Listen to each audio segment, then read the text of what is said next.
कहीं दा कोई परदेस गया होया ही ना ते वो मौसम आया सगवा ठंडी मिठी रोत आई है पीर मुख्तियार शाह जी उदास होया है ना ते इदे होगी आई जिस रात की आई उस रात खलो के हुसड़ के ना इदे होगी आई उदय मुंह करके ते साध मार के आदा है कि उनके वांग बहार आई वतना ते आकर वंज आप तसलियां ए रावी है सही उन्हे वांग बहार आई वतना ते आ करवंज आप तसलियां और उन्हे कह दिन शर्म दी चादर विच फुल बनन तू पहले कलियां ते जदा रखना है नरम कलीना ते जदा रखना है नरम कलीना ते पैरां दियां नाजुक तलियां और तैनू आके भी याद तम दियां सिम साडे थे दियां कच्चियां गलियां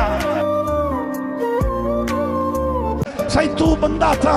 डिठिया ही मैला होना है अल्लाह बख्शिया रूप सजी लई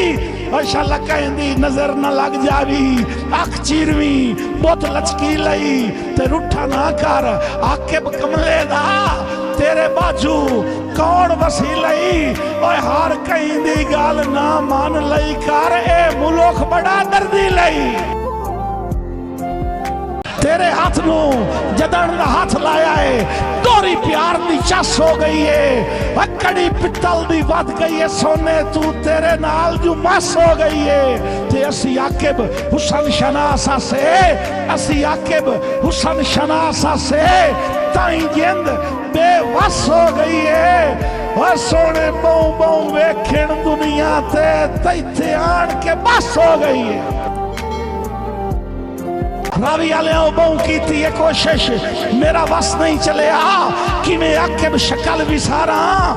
तेरे फुल्ला तू नाजुक जो बंदा पिया करन तवाफ पहारा ते तक बुलियां दी बारीक बनावट तक बुलियां दी बारीक बनावट दिते छोड़ कलम फनकारा और जेड़ा वेदा है आदा है होठ ता नहीं है खून तर तलवारा गल सुन मेरे प्यार दा राजा दिल दी सांदल बार दा राजा तेरियां यादां चूर चकीता है मैनू दिल मजबूर चकीता है तेरे राह ते आन खलोता रखी साजे अमान खलोता मेरी गल महसूस न करना अज मैनू मायूस न करना तो दिल बरदे प्यार दी खातिर तेरे हिक दीदार दी खातिर हत्थां दे विच कासा चाया है मंगते आला वेश बनाया है दर दर तू झिड़कींदा वतना पत्थरां नाल चुटींदा वतना इस दिन दा मैं निठा तैनू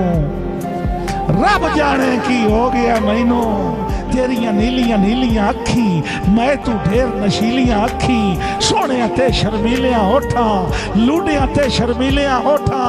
लूडियां ते शर्मीलियां होठा मेरा सुख ते चैन मजाया है मैं छू अपना वतन छुड़ाया है जहर कमांदा हंस के पीता तेरे कान में के नहीं कीता जहर कमांदा बिस्मिल्लाह मुर्शिद ज़ादा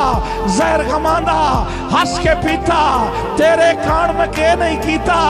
जग दियां बदियां सिर ते चाइयां नींदरा तेंदे कान वजाइयां आकिब अज भी बैठा राह ते कर एहसास खुदा दे ना ते सिख दी तार हवेली बन जा बड़िया हुण तो बेली बन जा।